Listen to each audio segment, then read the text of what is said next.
Here we have to understand the project analysis. What do you mean by the project analysis? The project analysis is the process of examining the aspects of a project in details. Aspects of projects in detail भन्नाले के बुझ्ने भने जुन project हामी formulate गर्न गरिरहेछौँ। हजुर कसैको केही क्वेशन? जुन प्रोजेक्ट हामी फर्मुलेट गर्न गइरहेछौँ त्यो फिजिबल छ कि छैन। Unless and until this project is not feasible, we don't have to go ahead. I mean the further stage of the project management. So in terms of taking the feasibility of the project, any project, हामीले के गर्छौं भने त्यसको केही आधारहरू लिएर त्यसलाई calculate गर्छौं या इभ्यालुएट गर्छौं। भनाइको मतलब के भने ड्युरिङ फिजिबिलिटी स्टडी यो प्रोजेक्ट गर्नु छ भने यो टेक्निकली फिजिबल छ कि छैन, फाइनान्शियली फिजिबल छ कि छैन, अपरेसनली फिजिबल छ कि छैन भन्ने कुराहरू हामी हेर्छौं। र यो च्याप्टरमा तपाईले यसको कन्टेन्ट हेर्नुभयो भने यसमा हामी खास गरेर इकोनोमिकली फिजिबल हुनलाई के प्यारामिटर लिन्छौं त त्यो चीज हामी हेर्छौं। अब यसको अलिकति कन्टेक्स्ट बुझ्नुस् है भाइ। अब यहाँ कोर्समा देखिन्छ जेनरल प्रोजेक्ट म्यानेजमेन्ट का कुराहरू जुन तपाईको टेन्जेबल सँग बढी फोकस छ। भनाइको मतलब त्यो प्रोपर्टी जसको चाहिँ फिजिकल लेंथ ब्रेथ यो सब होस्, एपिरियन्स होस्। जबकि हामी कुरा के को गरिरहेछौं भने सफ्टवेयर को जसको चाहिँ के हुन्छ भने फिजिकल एपिरियन्स धेरै नै हुँदैन भने पनि हुन्छ। तर यसको मतलब यो होइन कि हुँदैन। जस्तै तपाईँ अहिले हामी स्क्रिन हेरिरहेछौं नि आउटकम त्यो उसको त यो त फिजिकली नै एपिरियन्स भइरहेछ नि। जस्तै स्लाइड तपाईँ बनाउनु भएको छ यो पावर पोइन्ट को कुन स्लाइड हो, कति लेंथ ब्रेथ को, यो सब त फिजिकल एपिरियन्स त जस्तो छ। तर के छ भने त्यो केपेबिलिटी को छैन जस्तै अरु फिजिकल एपिरियन्सहरुको भएको हुन्छ। अब यसमा केही प्रोजेक्ट को प्रोसेसहरु हुन्छ। प्रोजेक्ट फर्मुलेसन गर्न पहिला अपर्चुनिटी स्टडीज गर्छ। अपर्चुनिटी स्टडीज भन्नुस् या सपोर्टिङ स्टडीज किन यो भने गर्नुपर्ने, यो गर्नलाई के हो, यसको सपोर्टिङ आधारहरु भन्ने कुरा हेर्छन्। त्यसपछि identification of product and service बनाएको मतलब यो प्रोजेक्टले कस्तो किसिमको प्रोडक्ट या गुड्स र सर्भिस डिलिभरी गर्छ। अब यहाँ ध्यान दिने भाइहरुले यो अलिकति मैले नै क्लियर गर्छु। गुड्स भन्नाले जसको अब सामानहरु सप्लाई गर्ने या जसको फिजिकल एपिरियन्स हुन्छ। वाइल सर्भिस भन्नाले के हो भने जस्तै अब तपाईको एचआर को टर्ममा, सपोर्ट को टर्ममा माने सर्भिस मात्र बेच्ने। र सफ्टवेयर को प्रोजेक्टहरु के हुन्छन् भने मोर देन 90% सर्भिस नै हो। मोर देन 100% त नभनौं तर मोर देन 90% सर्भिस नै हो। अब प्री फिजिबिलिटी स्टडी छ, फिजिबिलिटी स्टडी छ। फिजिबिलिटी स्टडी मा यहाँ हेर्नु हो भने त्यो ब्र्याकेटमा हामी हेड लेखिरहेछौं। टेक्निकल इकोनोमिकल फिजिबिलिटी स्टडी हेर्न खोजिरहेछ। Project appraisal, detail project report अनि मात्र के गर्ने भने यो प्रोजेक्टलाई फर्दर लग्नु पर्छ कि लग्नु पर्दैन भन्ने कुरो आउँछ। अब यहाँ हेर्नुस् त फिजिबिलिटी स्टडी गर्दाखेरि जेनरली हामीले के गर्नुपर्छ भने टेक्निकल र चाहिँ इकोनोमिकल र अपरेसनल हेर्दाखेरि हामीले कुन चाहिँ जस्तै इकोनोमिक एन्ड मार्केट एनालाइसिस गर्यो। मार्केट एनालाइसिस भन्दाखेरि के बुझ्ने भने consumer, the person yeah the entity which going to use the product of that this project या outcome of this project. It may be either in terms of service और in the terms of goods. अब यहाँ हामीले के बुझ्नुपर्छ भने यो software project भएकोले यो के हुन सक्छ भने सर्भिस नै हो, गुड्स होइन. अब मार्केट एनालाइसिस गर्दाखेरि अब भन्नुहोस् त, म अहिलेको कुनै सफ्टवेयर बनाउन खोजिरहेछु भने मैले कस्तो प्लेटफर्म युज गर्नुपर्छ मार्केट एनालाइसिसलाई कन्सिडर गर्नलाई. कुन प्लेटफर्मको लागि मैले सुटेबल सफ्टवेयर बनाएँ भने मेरो मार्केट डिमान्ड हाई हुन्छ. यो जेनेरिक टाइपको सफ्टवेयर हुन्छ कि कस्टमाइज टाइपको सफ्टवेयर हुन्छ? यसमा कसैले केही भन्न सक्नुहुन्छ? Anushreshtha. Hello Anush. Hello Anush. Maybe he is not in front of computer. Amrit. Hello. Amrit. Hello. Amrit. Okay. Bhanu Bhakt Acharya. Hello. Bhanu Acharya. Hello. Okay. Gaurav Paudel.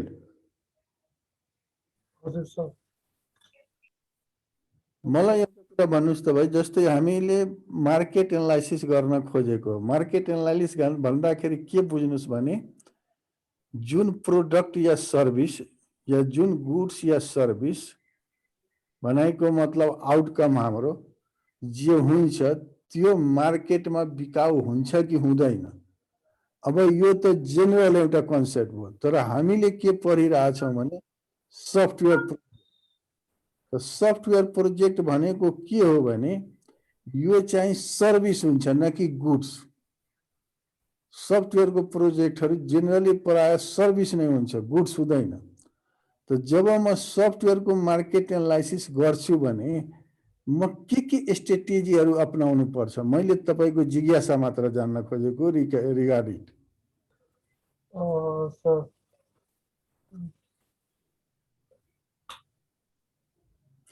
के चाहिए छ बिजनेसमा? अब नयाँ कम्युनिकेसनको मार्केट चाहिएको छ, मान्छेलाई सोध्नु खैस थाहा भएन.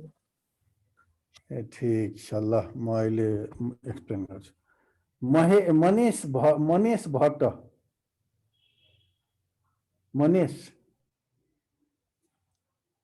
मनेश भाइ. हेलो मनेश भाइ. हजुर सर. मैले सफ्टवेयर बनाउन खोजिरहेको छु. म मार्केट एनालाइसिस, मार्केट भन्नाले त बुझ्नुहुन्छ नि, मार्केट भन्नाले कति यसको कन्ज्युमर छ र कुन रूपमा त्यो कन्ज्युमरले त्यो सर्भिसलाई एडप्ट गर्न खोजेको भने म सफ्टवेयरको हकमा के चीज कन्सिडर गर्नुपर्ने हुन्छ?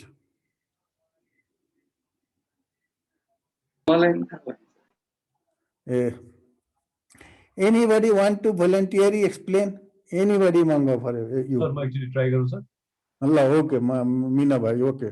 मार्केट एनालिसिस भनेपछि अब सफ्टवेयरको केसमा चाहिँ सर अब कम्पिटिसन हेर्नुपर्ने हुन्छ होला.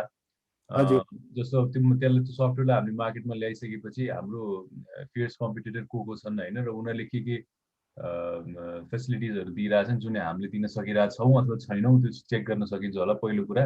दोस्रो कुरा चाहिँ त्यो मार्केटमा डिमान्ड कतिको छ हाम्रो टाइपको सफ्टवेयरको त्यो पनि एनालिसिस गर्नुपर्ने हुन्छ होला. अनि अब त्यो बनाउँदाखेरिको कस्टहरूको कुराहरू पनि एनालिसिस गर्नुपर्ने हुन्छ होला, किनभने अब फिजिबिलिटी स्टडी भन्ने बित्तिकै अब हाम्रो आफ्नो जुन एउटा खर्च हुन्छ भनौँ न, एउटा जुन इन्भेस्टमेन्ट हुन्छ त्यो इन्भेस्टमेन्टसँग स्याचुरेसन पोइन्टसम्म मात्रै पुग्ने हुन्छ कि त्योभन्दा माथि ब्रेक इभन पोइन्ट भन्दा माथि जान सक्छ भन्ने कुरालाई पनि याद गर्नुपर्ने हुन्छ होला. जो यावत कुराहरू हुन्छ होला सर. 3-4वटा मैले अब भन्न त 3वटा जस्तो कुरा भने, तर यस्तैलाई क्युमुलेट गरेर गर्नुपर्ने हुन्छ होला सर मार्केट एनालिसिस गर्दाखेरि. Very good answer. Thank you Meena भाइ. तर अब म लग्छु है डिटेल. हस् सर. सबभन्दा पहिला हामीले के बुझ्नुपर्छ भने once you are going to conduct the market analysis, you have to be sure that what kind of software for what purpose, for what kind of users, in which scenario you want to develop. This is the most thing. By mentioning this thing, I want to say you that you have to define the scope of your service. जस्तै एकदम हाम्रो त्यो भाइले एकदम राम्रो explain गरे अहिले। अब यसमा तपाईले जब सर्भिसको कुरा गर्नुहुन्छ भने जब एउटा कुरा फेरि म रिमाइन्ड गराइरहेको छु, हामीले सफ्टवेयर प्रोजेक्ट हेरिरहेको छौँ। सफ्टवेयर प्रोजेक्ट हेर्ने बित्तिकै you have to by default consider that it is a service not a good. र गुड र सर्भिसको फरक तपाईहरुलाई थाहा छ।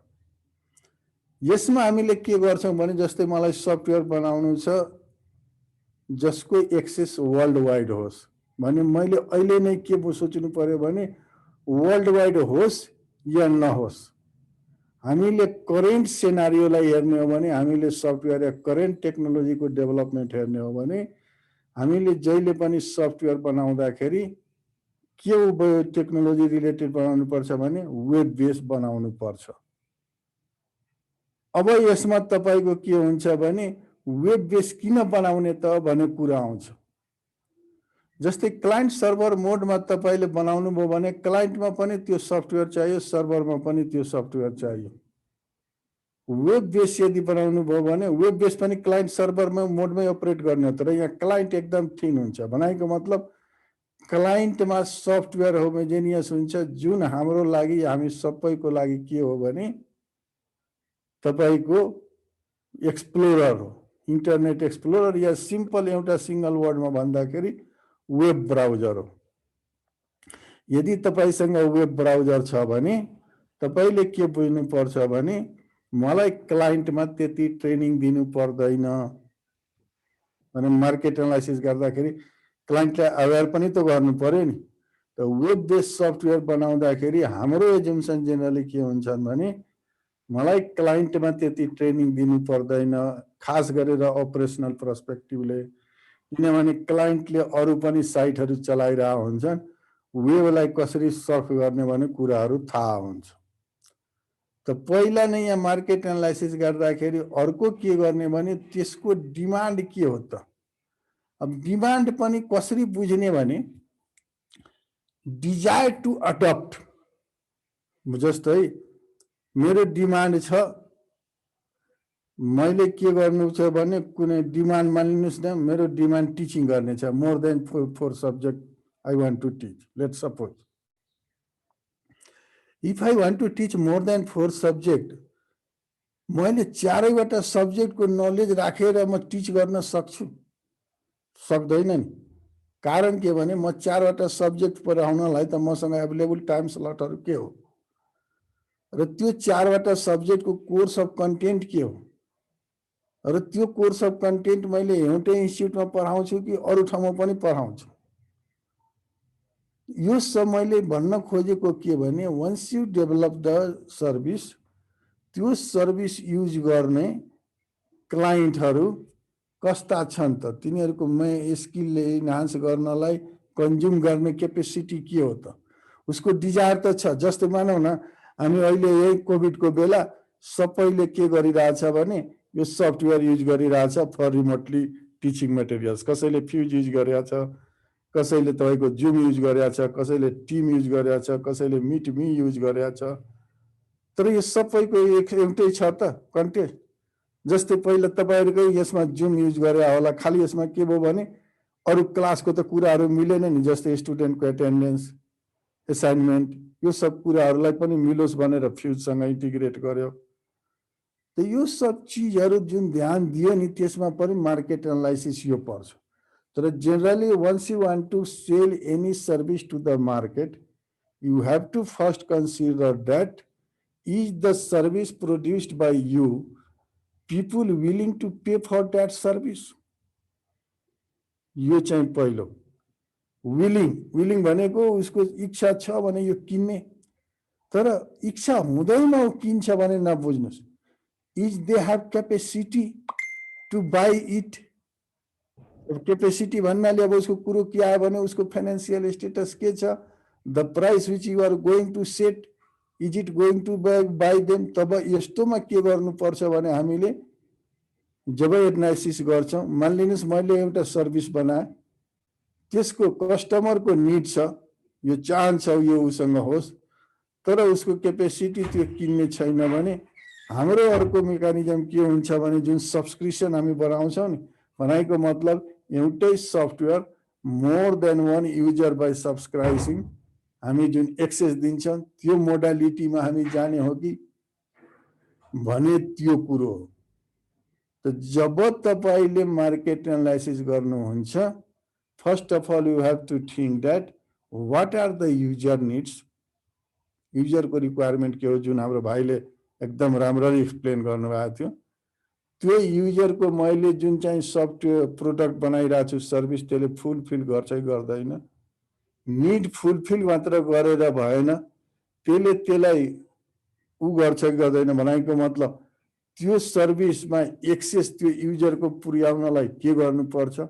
अब एक्सेस पनि दुई किसिमको हुन्छ, एउटा इकोनोमिकली एक्सेस भनेको मतलब त्यो सर्भिस उसले लिए बापत पे गर्न सक्छ कि सक्दैन, पे गर्न सक्छ भने कति हदसम्म, अब पे गरिसकेपछि त्यो सर्भिस उसँग एसेसेबल गराउनलाई के गर्नुपर्छ भने कुराहरूलाई ध्यानमा राखेर हामी के गर्छौँ भने मार्केट एनालाइसिस गर्छौँ।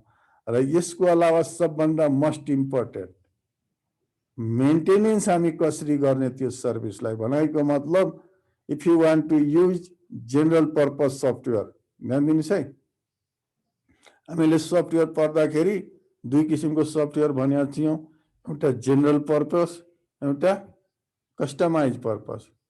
अब जेनरल पर्पज सफ्टवेयरमा तपाईको के हुनुपर्छ भने मैले अब त्यो सफ्टवेयरको सपोर्ट दिन खोजिरहेको छु भने कसरी जाने, किनभने त्यहाँ त तपाईँ क्लाइन्ट डाइरेक्ट तपाईसँग हुँदैन, थ्रु रिटेल होला, थ्रु होलसेल होला।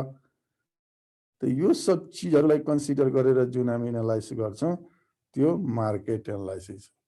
मार्केट एनालाइसिस भन्दाखेरि more focus towards the user in, you have to understand this thing, more focus towards the user need. अब यसैमा छ इकोनोमिक एनालाइसिसका कुराहरू छन्। अब इकोनोमिक एनालाइसिसमा कस्तो छ भने यहाँ दुई चारवटा तपाईको चिजहरू दिएको छ जुन हाम्रो सफ्टवेयर प्रोजेक्टसँग पनि मिल्छ र जेनरल प्रोजेक्टहरूसँग मिल्छ, तर यो टोटली इकोनोमिक्स हो। अब जस्तै यसमा के भन्छ भने यदि तपाईँ सिलेबस हेर्नुभयो भने सिलेबसमा तपाईहरुको के छ भने फ्युचर भ्यालु या फ्युचर वर्थ भन्छ। म एकछिन त्यो हेरिहालौँ सिलेबस। प्रोजेक्ट 2 मा तपाईको के छ भने एनुअल वर्थ भन्छ, फ्युचर वर्थ भन्छ, करेन्ट वर्थ, प्रेजेन्ट वर्थ भन्छ। अब प्रेजेन्ट वर्थ, एनुअल वर्थ र फ्युचर वर्थ भनेको के हो? अब जस्तै मैले अहिले कुनै 10 रुपैयाँ मानिलिनुस् कहीँ लगानी गरेँ एकछिनको लागि, म कुनै सफ्टवेयर बनाउन गइरहेछु जुन सफ्टवेयर को ड्युरेसन मानिलिनुस् 1 साल छ। बनाएको मतलब if I start develop the software from today I will get it another जुन 7, बनाएको मतलब 2022 को जुन 7 मा 1 साल छ भने आजदेखि म जति 1 साल भित्र इन्भेस्टमेन्ट गर्छु, भनेको मतलब investment either in terms of direct कुनै टुल किन्नलाई या डेभलप टिमको स्यालेरी दिनलाई म जति इन्भेस्टमेन्ट गर्छु जति खर्च गर्छु, भनेको मतलब इलेक्ट्रिसिटी, बिजुली, यो सबैको इन्भेस्टमेन्ट प्लस एक्सपेन्स को डिटेललाई हामी के भन्छौँ भने क्याश फ्लो डायग्राम भन्छौँ। यो टेक्निकल भन्दा पनि इकोनोमिकल वर्ड हो। यदि कुनै पनि चीज तपाईले यो इन्टरनेटमा पनि सर्च गर्नुभयो भने यो प्रष्ट धेरै लिटरेचरहरू पाउनुहुन्छ, या मैले जुन तपाईहरुलाई एउटा लिटरेचर दिएको छु प्रोजेक्ट म्यानेजमेन्टको त्यो हेर्नुभयो भने यो सब चीजहरू त्यहाँ पाउनुहुन्छ। त जब यो इन्भेस्टमेन्ट प्लस एक्सपेन्स को खर्चलाई जसरी रिफ्लेक्सनलाई या जहाँ यो एउटै रूपमा मेन्सन गरेको हुन्छ त्यसलाई हामी के भन्छौँ भने क्यास फ्लो डायग्राम भन्छौँ। अब करेन्ट भ्यालु के त? जस्तै अहिले म आज 10 रुपियाँ खर्च गरेँ भने या 100 रुपियाँ खर्च गरेँ भने मानिलिनुहोस् मलाई अब 1 साल पछि यसको चाहिँ के हुन्छ भने 110 रुपियाँ भ्यालु हुन जान्छ यदि इन्ट्रेस्ट रेट 10 रुपियाँ हो भने। जस्तै तपाईले बैंकमा आज 100 रुपियाँ राख्नुभयो, बैंकले तपाईलाई 3% या 4% ब्याज दिन्छ भने मानिलिनुहोस् 10% ब्याज दिन्छ भने after 1 year you are going to get not 100 rupees, you are going to get 110 rupees। तो यदि म फ्युचरको 100 को भ्यालु यहिले करेन्ट गर्यो भने मैले के गर्नुपर्छ भने फ्युचरको 110 रुपियाँ अहिलेको कति हो प्रेजेन्ट भ्यालु 100 रुपियाँ हो। यो जेनरली इन्फ्लेसन रेटहरू कहाँबाट हेर्छ भने सरी इन्ट्रेस्ट रेटहरू इन्फ्लेसनबाट हेर्छ। इन्फ्लेसन रेट कसले निकाल्छ? त्यो देशको सेन्ट्रल ब्याङ्कहरूले इन्फ्लेसन रेट निकाल्छ। अब यहाँ हाम्रो केसमा कसले निकाल्छ? नेपाल राष्ट्र ब्याङ्कले निकाल्छ। त यो भनेको के भने इन्फ्लेसन रेट अहिलेको प्राइसमा इन्फ्लेसन रेट एड गरेर फ्युचरमा निकाल्ने भ्यालुलाई हामी फ्युचर भ्यालु भन्छौँ। या फ्युचरमा खर्च गर्ने पैसालाई अहिले हामी के गर्छौँ भने इन्फ्लेसन रेट घटाएर अहिलेको हामी जुन पैसा निकाल्छौँ या पैसा हेर्छौँ त्यसलाई के भन्छौँ भने तपाईको प्रेजेन्ट भ्यालु भन्छौँ। उदाहरणको लागि मानिलिनुहोस् कुनै प्रोजेक्ट छ जसको ड्युरेसन 5 साल छ या सफ्टवेयर प्रोजेक्ट छ जसको ड्युरेसन 1 साल छ र प्रत्येक महिना मैले के गर्नु छ भने यो प्रोजेक्टको कस्ट मानिलिनुहोस् तपाईको 12 लाख छ भने प्रत्येक महिना म होमोजेनियस रूपमा 1-1 लाख खर्च गर्न खोजिरहेको छु। त आज 1 लाख खर्च गरेको भोलिको जुन सेकेन्ड मन्थमा म 1 लाख खर्च गर्छु त्यो त 1 लाखको अहिलेको 1 लाखको त त्यो 1 लाख त धेरै हुन्छ। किनभने त्यसमा कस्तो हुन्छ भने जुन 10% छ ब्याज त्यो त 1 महिनाको ब्याज त त्यहाँ आउनु पर्यो नि यदि कम्पाउन्ड इन्ट्रेस्ट हो भने। तो सिम्पली वन लाइन स्टेटमेन्टमा भन्दाखेरि के बुझ्ने भने जसमा इन्भेस्टमेन्ट प्लस एक्सपेन्सको डिस्क्रिप्सन हुन्छ या कोडेड गरेका हुन्छ त्यसलाई हामी के भन्छौँ भने cash flow diagram.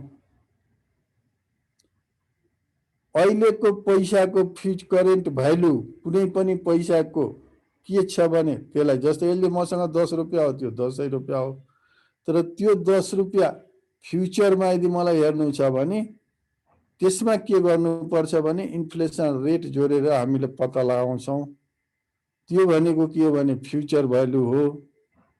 Current value भनेको फ्युचरमा खर्च गर्ने रकमको अहिले के हुन्छ भने त्यो हेर्ने हो।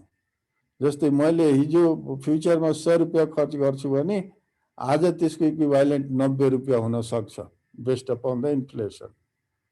अब यो क्यासरी क्याल्कुलेट गर्ने के गर्ने त्यो भाइहरूले मैले दिएको जुन किताब छ सरी डकुमेन्ट छ त्यसमा हेर्नुभयो भने यो सबै चिज एकदम क्लियर छ। या अझ एउटा कुरा भाइहरूलाई सिम्पल इन्ट्रेस्ट र कम्पाउन्ड इन्ट्रेस्ट भनेको थाहा छ?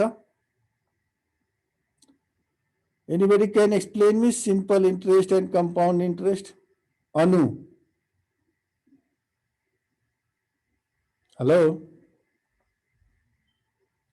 Anu?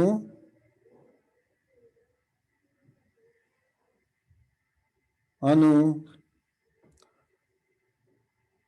Asutosh?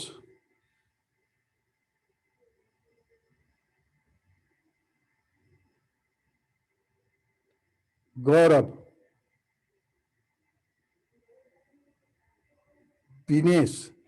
हजुर सर। गौरव भाइ हो? Can you explain me about the simple interest and compound interest? What do you mean by the simple interest and compound interest? No sir. यो त म्याथमेटिक्समा 8 9 मा पढाउँछ। Dinesh hello Dinesh Kipa Hello, Kipa. Hello. Yes, sir. Can you explain me about the simple interest and compound interest? Sir, can you repeat the question? What is the difference between the simple interest and compound interest?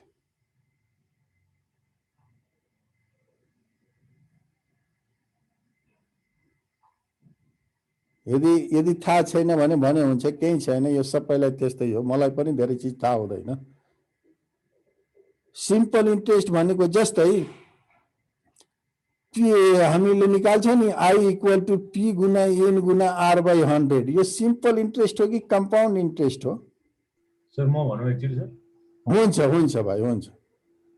Simple interest भनेको एउटा fixed अमाउन्टमा एउटा rate हालेर एउटा particular टाइममा निकालिन्छ। जस्तो अब हामीले सानोमा युज गरेको पिटिआर अपन 100 गरेर गरिन्थ्यो नि सर, त्यो अब कम्पाउन्ड इन्ट्रेस्ट भनेको चाहिँ एउटा अमाउन्टमा सुरुमा निकालेर त्यो अमाउन्टमा फेरि कम्पाउन्डेड हिसाबले त्यसमै त्यो एउटा फिक्स अमाउन्टलाई यदि एउटा रेटले मल्टिप्लाई गरेर निकालिन्छ भने त्यो अमाउन्ट चाहिँ नेक्स्ट इटरेसनमा चाहिँ त्यो अमाउन्टलाई चाहिँ फेरि जुन कम्पाउन्डेड इन्ट्रेस्ट राखेर निकालेको अमाउन्ट छ त्यो अमाउन्टलाई फेरि अर्को अमाउन्टमा राखेर फेरि इन्ट्रेस्ट निकालिन्छ। त्यो भएर डिफरेन्स के हुन्छ, एक्सपोनेन्शियल हुन्छ कम्पाउन्ड इन्ट्रेस्ट चाहिँ। सिम्पल इन्ट्रेस्ट चाहिँ एउटा फ्ल्याट रेटमा हालिन्छ सर, जस्तो लाग्छ है मलाई, त्यही हो जस्तो लाग्छ। होइन, भाइले मिना भाइले भनेको एकदम 100% होइन, 1000% पनि छैन। त्यो के हो भने अब अरूहरूले बुझेको छ कि म एक्सप्लेन गरौँ है अलि। अब यो सब कन्सेप्टै बुझेन भने तब त अप्ठ्यारो हुन्छ त्यो फ्युचर भ्यालु र प्रेजेन्ट भ्यालु बुझ्नलाई। त फेरि हामीलाई डिटेल बुझ्नु पनि छैन। मलाई यहाँ इकोनोमिक्स पढ्नु छैन, हामीले खालि त्यसको पोजिटिभ, यो पोजिटिभ छ भने यो प्रोजेक्ट गर्ने, छैन भने नगर्ने भने मात्र हाम्रो आइडेन्टिफाई गर्ने लजिकल भ्यालु दिएर, तर यसको फिजिकल मिनिङ बुझ्नु पर्यो। जस्तै हाम्रो मिना भाइले भने जस्तै हेर्नुहोस् त, फिक्स टर्मको लागि जस्तै मैले सिम्पल इन्ट्रेस्टको फर्मुला के हो, I इक्वल टु P गुना N गुना R बाई 100। P भनेको के हो, प्रिन्सिपल एमाउन्ट हो, N भनेको फिक्स टाइम हो। जस्तै म 4 महिनाको छ भने 4 महिना हो, त्यसमा 3 महिनाको ब्याज यति, 1 महिनाको ब्याज यति, यसरी हुँदैन।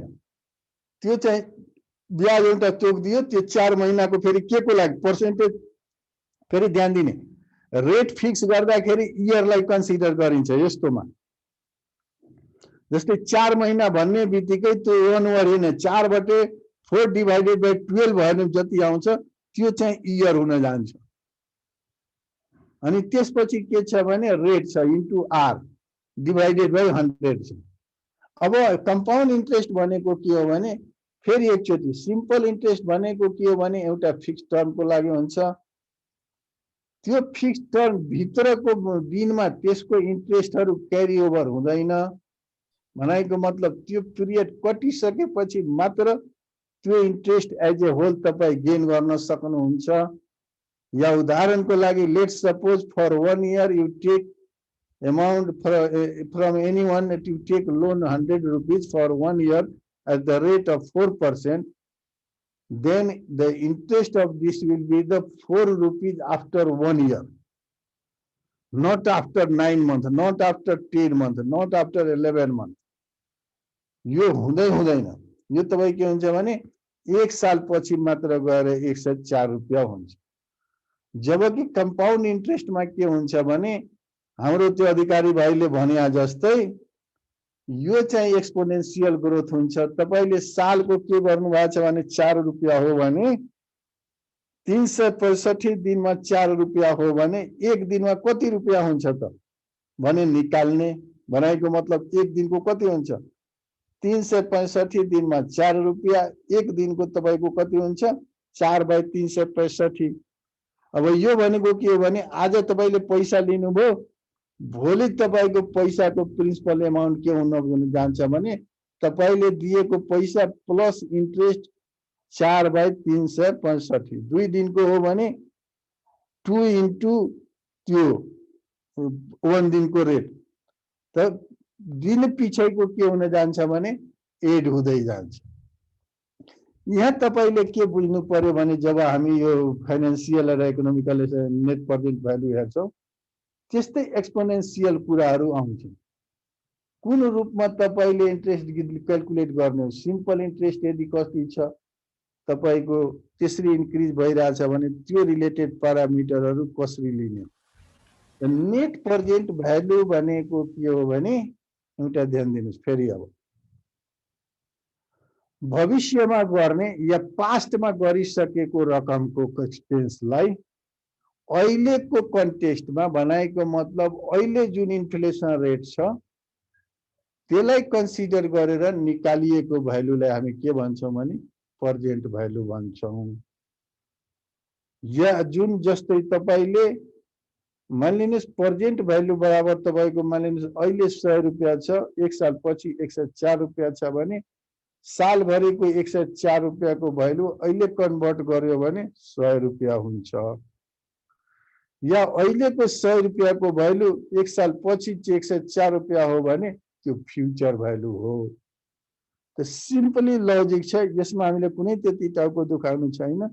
यो यति हामीले बुझ्यो भने त भाइहरुले हेर्नुभयो मैले भने cash flow diagram, future flow diagram, तपाईको के सरी फ्युचर भ्यालु या फ्युचर वर्थ या तपाईको करेन्ट भ्यालु या करेन्ट वर्थ, यो सब चीजहरु यो वर्डहरु तपाईले ध्यान दिनु पर्छ in order to if this project is physically sorry financially और इकोनोमिकली भाइबल और नट भने पत्ता लगाउनलाई।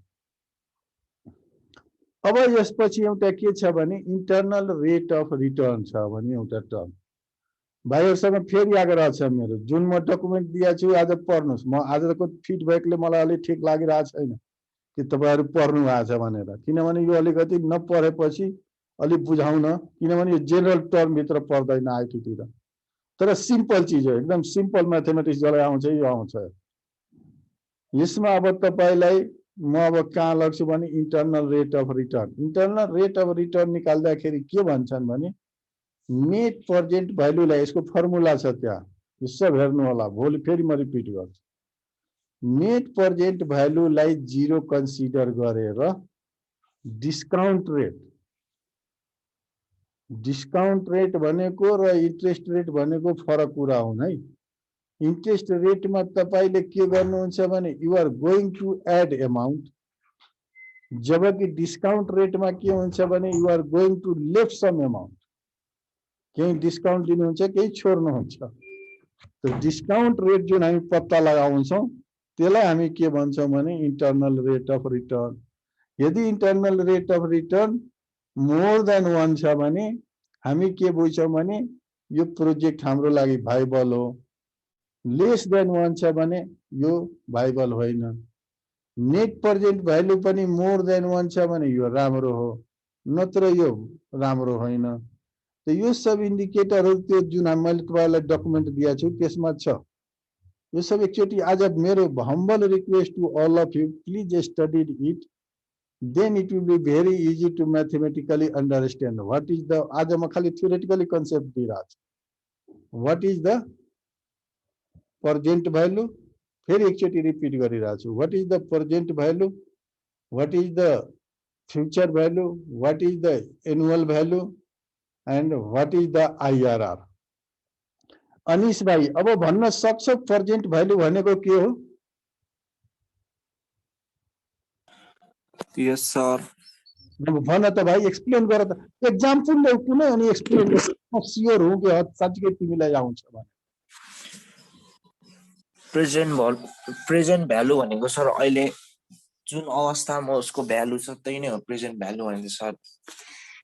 प्रेजेन्ट भन्ने बित्तिकै भाइले के बुझ्ने भने इट इज डिनोटिङ द टाइम। सबभन्दा पहिला यो वर्डलाई सुरु गर्नु, अहिलेको भ्यालुलाई भनेको मतलब in the given scenario and the current time the value of assets या मनी या जे होस् त्यसलाई हामी के भन्छौँ भने प्रेजेन्ट भ्यालु।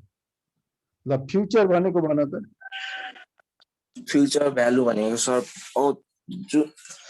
पछि कति टाइम पिरियड पछि त्यो अहिलेको हाम्रो एमाउन्टको भ्यालु छ त्यसलाई इन्ट्रेस्ट र कुनै साथलाई जोडेर क्याल्कुलेट गरेर प्रोजेक्टेड भ्यालु हो सर फ्युचर भ्यालु भनेको।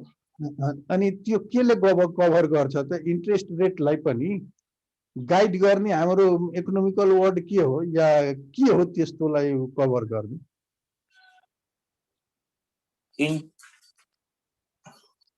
एकदम ठिक भनिरहेछ भन त्यही हो अब त्यो चाहिँ टाइप अफ इन्ट्रेस्टले हुन्छ होला सर अब जस्तै सिम्पल त्यसलाई कभर गर्ने इन्ट्रेस्ट एउटा कुरा ध्यान दिऊ इन्फ्लेसन रेट भन्ने त्यो ऊ चाहिँ पनि पत्ता लगाउनलाई के भन्छ भने इन्ट्रेस्ट रेट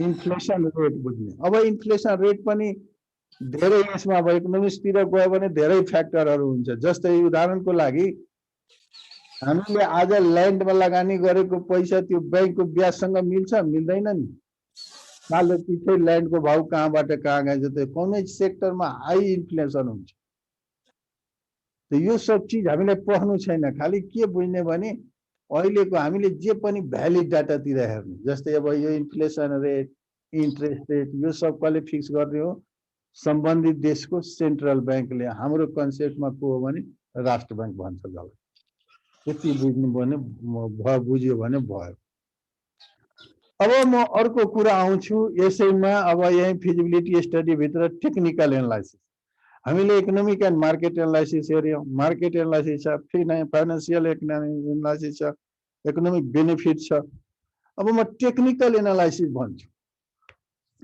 सबभन्दा पहिला के गर्ने भने म यदि कुनै बिजनेस इस्टाब्लिस गर्न गइरहेको छु भने या let suppose I want to produce some service and I want to sell that service to the particular type of user या उदाहरणको लागि मान्यो अहिले ल्याउ एकछिनको लागि मैले के गरे भने म एउटा इन्टरनेट सर्भिस प्रोवाइडरको काम गरिरहेको छु अहिले म के गरिरहेको छु भने काठमाडौँ भित्र मात्र मेरो टार्गेट छ इन्टरनेट दिने एकछिनको उदाहरणको लागि अब मैले यो टार्गेट काठमाडौँ भित्र दिनलाई म टेक्निकली भाइबल छु कि छैन टेक्निकल पर्सपेक्टिभबाट है मार्केट पर्सपेक्टिभबाट होइन टेक्निकल पर्सपेक्टिभबाट म हेर्छु जब टेक्निकल पर्सपेक्टिभबाट म हेर्न खोज्छु म के हेर्छु भने मेरो ट्रान्समिसन लाइनहरू या जसको मद्दतले म यो क्लाइन्टसम्म पुग्न छोइरहेको छु आफ्नो इन्टरनेट सेवा दिन खोजिरहेको छु त्यो कतिको सम्भव छ भनेको मतलब अहिले तपाईले हेर्नुभयो भने सबैजना अहिले त इन्टरनेट युज गरिराख्नु भएको छ हामी यो क्लासै अन्तर्गत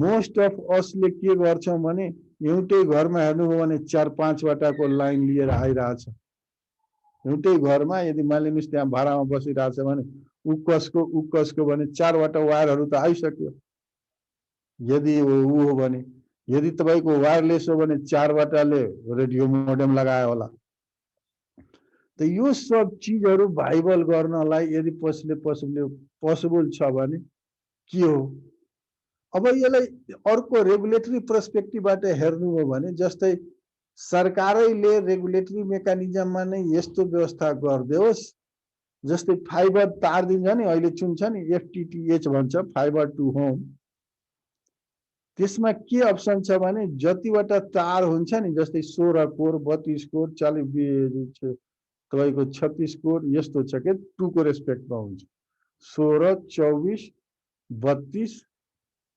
8 त्रिका 24 8 चौका 32 40 यसरी यस्तै उसले 256 512 सम्म पनि छ त्यो कोरहरु त्यो फाइबरमा अब एउटा कोर कुनै एउटाले युज गरेछ भने अर्को संस्थाले अर्को कोर युज गरे भइहाल्यो नि भनेको मतलब रिसोर्सलाई शेयर गरे भइहाल्यो नि किन सबैले तार युज गर्ने भने त्यो शेयरिङ मेकानिजम हाम्रो के भन्छ रेगुलेटरी पर्सपेक्टिभबाट र यसमा अवेलेबल चाहिँ ट्रान्समिसन लाइनमा छ कि छैन त्यो टेक्निकल भित्र पर्छ मैले एउटा उदाहरण दिएर बताएको तर यहाँ सफ्टवेयर भित्र अब तपाईले हेर्नु छ भने टेक्निकल भन्नाले के बुझ्ने भने त्यो तपाईले प्रोड्युस गरेको सफ्टवेयर कुन मोडालिटीमा रन गर्ने वेब बेस्ड टेक्नोलोजीमा बनाउने कि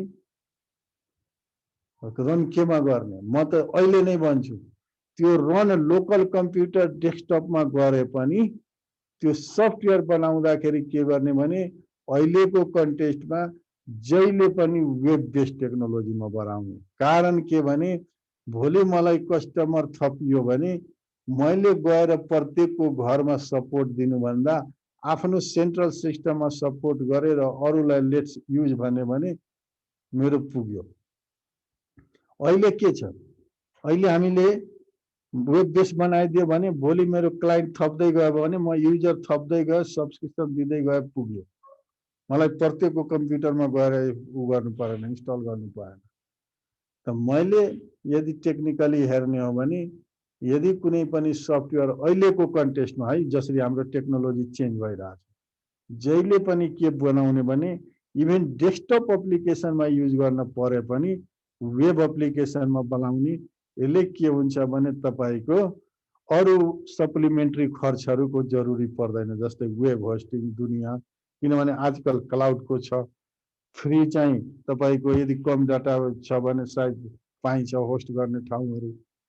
त वेब बेस्ड टेक्नोलोजीमा बनाउने पहिलो टेक्निकल एनालाइसिस हेर्दाखेरि। अर्को कुरा के हेर्ने भने त्यो सफ्टवेयर बनाइसकेपछि जब तपाईले क्लाइन्टलाई दिनुहुन्छ त्यो क्लाइन्टले यसलाई अपरेसनल गर्न सक्छ कि सक्दैन। I mean throughout the service त्यो क्लाइन्टले के गरोस् भने यसलाई मेन्टेनेन्स गरोस्, अपडेट गर्न सकोस्, अपरेसनल गर्न सकोस् भने त्यस्तो मैन पावर उसँग हुनु पर्यो। यदि पहिला छैन भने तपाईले दिँदाखेरि भनेको मतलब तपाईले जब सफ्टवेयरलाई बनाइसक्नुहुन्छ त्यो सफ्टवेयरको सिस्टममा कसरी कन्फिगरेसन गर्ने, युजरलाई कस्तो किसिमको तालिम दिने, यो सब चिजहरूलाई ट्रेन गर्ने सिलेबस बनाएर कोर्स अफ कन्टेन्ट राखेर सम्बन्धित संस्थाको मैन पावरलाई ट्रेन गर्ने। यसरी हामी गयो भने टेक्निकल एनालाइसिस भित्र पहिला के हेर्ने, त्यसको मोडालिटी अफ अपरेसन, युजरको क्यापेबिलिटी भन्नाले यहाँ क्लाइन्टको त्यसलाई कसरी अपडेट गर्न सकिन्छ कि सक्दैन। अब मान्नुहोस् न यस्तो मैन पावर छ त्यहाँ जसलाई हामी चाहे पनि कम्प्युटर सिकाउन सक्दैन। एउटा कुरा भनेको अहिले त सबले जानिरहेछ, तर चाहे पनि सिकाउन सक्दैन भने त हामीले के भन्नुपर्ने हुन्छ भने एक्जिस्टिङ मैन पावरसँग हुँदैन, you have to hire another person भनेर भन्नु सक्नुपर्छ। या तसँग छैन भने तैले मसँग सर्भिस लेभलको एग्रिमेन्ट गर्नुपर्ने हुन्छ, जस्तै एसएलए एग्रिमेन्ट भन्छ, गर्नुपर्ने हुन्छ। म तपाईलाई सपोर्ट दिन्छु, तपाई युज मात्र गर्नु। यो डिफरेन्ट मेकानिजमहरू हुन्छ, तर टेक्निकल पर्सपेक्टिभबाट जुन हामी एनालाइसिस गर्छौं त्यसलाई हामी के भन्छौं भने टेक्निकल एनालाइसिस। अब म एकजनालाई फेरि सोध्न गइरहेको छु अहिले भनेको चिजमा कसले के भन्ला भनेर। अनु बहिनी केही भन्न सक्नुहुन्छ? अहिलेको टेक्निकल एनालाइसिस भित्र हेर्दाखेरि हामी के हेर्छौं? अनु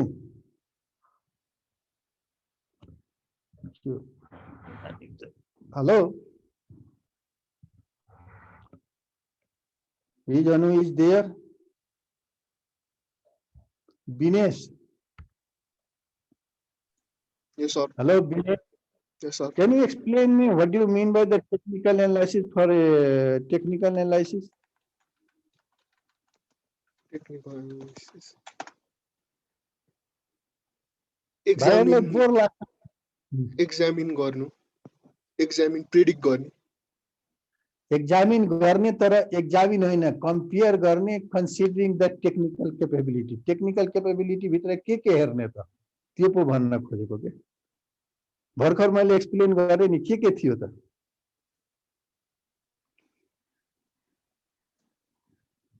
थाहा भएन? स्ट्याटिस्टिकल त्यस्तो टाइपको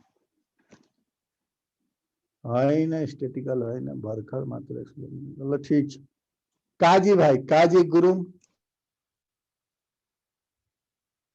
त्यसको मोडालिटी हेर्ने, अनि त्यसमा चाहिँ अब युजरहरुको क्यापेबिलिटीहरु कतिको हुन्छ। गुड। त्यो पनि युजर माने फ्युचर युजर, किनभने हामीलाई त थाहा हुँदैन नि, त्यो युजरसँग त हामी सम्पर्कमा हुँदैनौँ नि। हामी त उसँग हुन्छ त्यसको लागि सिस्टम बनाइदिरा। त्यो सिस्टमलाई युज गर्ने त उले जब इम्प्लिमेन्ट गर्छ उसको युजरहरु हुन्छ। भनेको मतलब हामीलाई युजरको क्यापेबिलिटीको थाहा गर्नलाई हामीले कोसँग इन्फर्मेसन लिन्छौँ? क्लाइन्टसँग लिन्छौँ या लिटरेचर गर्छ? यो चिजहरू भने बुझ्नु पर्यो क्या। Deepak Thapa Magar, hello Yes, Deepak, sir. Yes, sir. did you get everything so far? I mean the economic and market analysis, technical analysis. Little, sir. ल अब म डाइरेक्ट अब अर्कै स्लाइडमा लग्छु जहाँ इकोनोमिक एन्ड मार्केट एनालाइसिसकै कुरा गरिरहेको छु। यसबाट बुझ्छु होला सर सायद मैले। अनि तिमीहरूले यो सब चिज किन भयो अप्ठ्यारो भने त्यो हिजोको त्यो दिएको डकुमेन्ट कसैले पढेको छैन, मैले थाहा पाइसकेँ। मैले त बिहानै देखे हो सर, क्लास जोइन गर्न लाग्दा नोटिफिकेसन आएर नि यसो हेरेँ कि पढ्नै पाएको छैन। आज राति गएर त्यो जसरी पनि पढ्नु।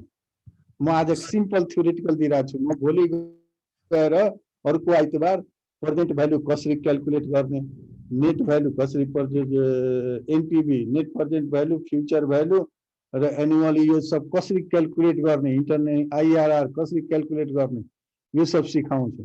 तर हामीलाई त्यति एज ए इकोनोमिक्सले पढ्या जस्तो पढ्नु छैन। हामीलाई के गर्नु छ भने यो जस्तै future value greater than 1 less than 1 आयो भने त्यो प्रोजेक्ट एक्सेप्ट गर्ने कि नगर्ने इकोनोमिकली, त्यति मात्र हामीलाई चेक गर्नु छ लजिकल भ्यालु दिएर। तर त्यसको कन्सेप्ट तपाईलाई राम्रो होस् भनेर मैले त्यो थ्योरिटिकल दिन खोजेको। तर तपाईहरुले पढ्दै पर्नु भएन भने त फेरि त्यसमा केही गर्न सक्दैन। अब यहाँ हेर्नुस् त भाइले, इकोनोमिक एन्ड मार्केट एनालाइसिस में हाम्रो के छ भने focus on demand supply of goods and service and gap between them. अहिलेसम्म जति हामी कुरा गरिरहेछौं नि, यहाँ एउटा के स्पेसिफिक हुने भने हाम्रो केसमा गुड्स हुँदैन सर्भिस हुन्छ, किनभने हामी सफ्टवेयर प्रोजेक्टको कुरा गरिरहेछौं न कि अरु प्रोजेक्टको। र त्यसको बीचमा ग्यापहरु के हुन सक्छ, पोसिबल ग्यापहरु भन्नाले यहाँ अर्को भाषा भन्दाखेरि तपाईको रिस्क यताहरुको पनि कुराहरु आउन सक्छ। Many projects have failed not because of technical and financial problems, but mainly because of the fact that the projects ignored customer requirement and market forces. बुझिरहेछ भाइहरुले? कस्टमर रिक्वायरमेन्ट हामी भन्यौं, मार्केट फोर्सेस हामी भनेनौं। अब मार्केट फोर्सेस भन्नाले यहाँ दुई चारवटा चीजहरु म एउटा उदाहरण दिएर बताइरहेको छु। जस्तै अहिले हामी कहाँ के छ भने कोरोनाले गर्दा हामी तपाईहरुले हेर्नुभयो भने भाइहरु पनि जहाँ बस्नुहुन्छ, भाइहरुको पनि जहाँ कलेज छ, मलाई थाहा छ त्यहाँ तपाईको खोलानी र उतापट्टि बल्खु तरकारी बजार छ। तपाई अहिले तरकारी बजारमा जानुस्, तरकारी छैन। एउटा सिम्पल एक्जाम्पल मात्र दिन खोजेको। किसानको तरकारी के छ भने आफ्नो बारीमा आफ्नो खेतमा पुगिरहेछ, किनभने लकडाउन भयो, गाडीको जेनरल गाडी पाएन। अब मोनोपोली कसको बढ्यो भने जसले किसानबाट किनेर त्यो तरकारी बजारमा पुर्याउँथ्यो नि, त्यो मान्छेले यहाँ मोनोपोली गर्न खोज्यो। भनेको मतलब सप्लाई चेन भित्रका फोर्सेसहरु यहाँ प्ले गर्न खोज्यो। नत्र सरकारले सामग्री ढुवानी, खाद ढुवानी या तरकारी ढुवानीलाई त रोकेको होइन, तर उले के गर्छ भने आफ्नो प्रॉफिटलाई बढी लिनलाई उता घाटा गराउने, यता पनि क्लाइन्ट माउ गर्ने र प्रोजेक्टको प्रोडक्टको के गर्ने भने कृत्रिम अभाव क्रिएट गर्ने र चाहिँ बढी कमाउन खोज्ने। त त्यस्ता मार्केट फोर्सेसहरु हुन्छ। जस्तै अर्को भन्न खोजेको दलालहरु या ब्रोकरहरु। जस्तै तपाई शेयर बेच्नुहुन्छ, तपाई मानिलिनुस् एउटा हामीले अब त अनलाइन त शेयर धेरैले किनिरा होला। अब त्यहाँ दुई किसिमको चीज छ। एउटा डाइरेक्ट शेयर किन्ने एज हामी जनरल युजर हो, एउटा म आफ्नो शेयरलाई अनलाइन मार्फतै बेच्न पाउँछु र किन्न पाउँछु भने अर्काको शेयर आफ्नो किन्न र आफ्नो बेच्न पाउनु पर्छ भने त्यसमा एउटा ट्रेडिङ भन्ने छ। ट्रेडिङ भने कम्पोनेन्टको मैले युजर बन्नु पर्छ। अब त्यो त फ्याक्टर। अब जस्तै मानिलिनुस् कसैले आज शेयर पब्लिश गर्यो, सबै एकैजनाले किनिदियो। अब एकैजना किनिदियो भने उले के गर्छ भने कम्पिटिसन त भएन। भनेको मतलब उले के भयो, सबै सस्तोमा पायो, अरूले पाएन। त्यो फ्याक्टरहरु जसले चाहिँ डाइरेक्ट इन्भल्भमेन्ट नभए पनि त्यसको एक्टिभिटीले के गर्छ भने सप्लाई चेनको मेकानिजम अफ सर्भिसेज या delivery of the services getting late, त्यस्तालाई हामी के भन्छौँ भने मार्केट फोर्स भन्छौँ। हाम्रो कन्टेक्स्टमा के बुझ्नुस् भने जस्तै मैले सफ्टवेयर बनाएँ, मैले त वेब बेस बनाएँ, क्लाइन्टलाई दिएँ, तर इन्टरनेट सर्भिस प्रोभाइडरले के गरिदियो भने इन्टरनेटको चार्ज महँगो भयो या उसको इन्टरनेटको तारै खत्तम भयो, कहीँ माने कनेक्टिभिटी ल्याप्स भयो, त्यो त सफ्टवेयरवालाको त दोष होइन नि, त्यो त त्यो टुलवालाहरूको दोष हो भने हामी के बुझ्नुपर्छ भने मेरो सिस्टमको हुन सक्छ, कोलाप्स हुन सक्छ। त्यसैले इन्टरनेट बेस्डमा पनि के गर्छन् भने जहाँ जहाँ तपाईँको दुई सफ्टवेयर छ त्यहाँ हामीले के भनिदिनु पर्छ भने you don't have to rely on only ISP, you have to take at least 2 ISP, better use one, but for the backup purpose you have to keep another one as well every time. तपाईले के गर्ने भने तपाईको सर्भिसको ignore नहो भनेर मेनबाट तपाईले main contract गर्ने बनाएको मतलब जति क्यापेसिटीको लिनुहुन्छ, तर दोस्रो एउटा ब्याकअप राख्ने, त्यो कम क्यापेसिटीको राख्ने, तर उलाई युजमा नल्याउने, त्यति युजमा ल्याए पनि के गर्ने भने क्लाइन्टलाई सरी आईएसपी प्रोभाइडरलाई तपाईले दुईटा पोइन्टबाट लिएछ कि छैन भने हेरेर मात्र लिनु। दुईटा पोइन्ट भनेको के भने एउटै रुटबाट या एउटै लाइनबाट दुईटै आईएसपी प्रोभाइडर छन् भने एउटा कोलाप्स भयो भने अर्कोको बाइ डिफल्ट हुन्छ। त त्यस्ता चीजहरु इन्टरनेट लिँदाखेरि पनि त्यो ड्राइभिङ फोर्सहरुलाई पनि हामी के गर्नुपर्छ भने फोकस गरेको हुँदैन, जसले गर्दा हाम्रो के हुन्छ भने प्रोजेक्टहरु फेलियर हुन्छ। या सबभन्दा करेन्ट सिनारियो र जल्दा बल्दा एक्जाम्पल जुन अहिले हामी गरिरहेछौँ, हामीले त भनिरहेछौँ अनलाइन क्लास दिइरहेछौँ, पुरा सबै छ, तर यो सब काठमाडौँमा छ, शहरमा छ, गाउँमा त छैन नि। गाउँमा मान्छेसँग ल्यापटप छैन, मोबाइल छ भने फेरि तपाईको त्यो इन्टरनेट बेस्डमा त्यति राम्रो काम गर्दैन, फेरि सानो स्क्रिन हुन्छ, रिडेबल हुँदैन। त यो सब कुराहरु पनि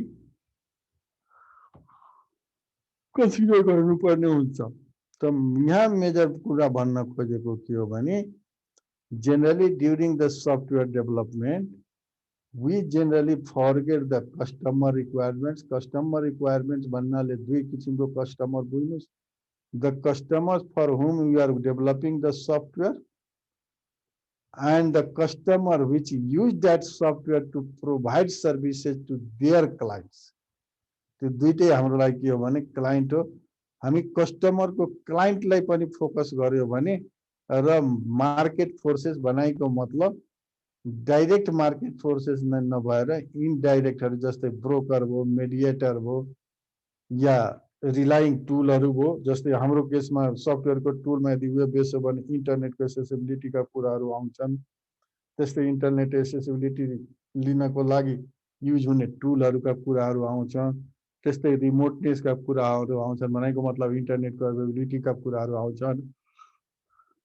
यो सब चीजहरुलाई पनि कन्सिडर गर्यो भने सफ्टवेयर प्रोजेक्टहरु त्यति फेल हुँदैन भन्नु पर्यो। अब तपाईले जब मार्केट एनालाइसिसको कुरा गर्नुहुन्छ, जुन हामी पहिला पनि भन्यौ तर यहाँ पनि अलि डिटेलैमा राखिरहेछौँ, हेर्नु त। Market analysis is a number of factors need to be considered covering product specification.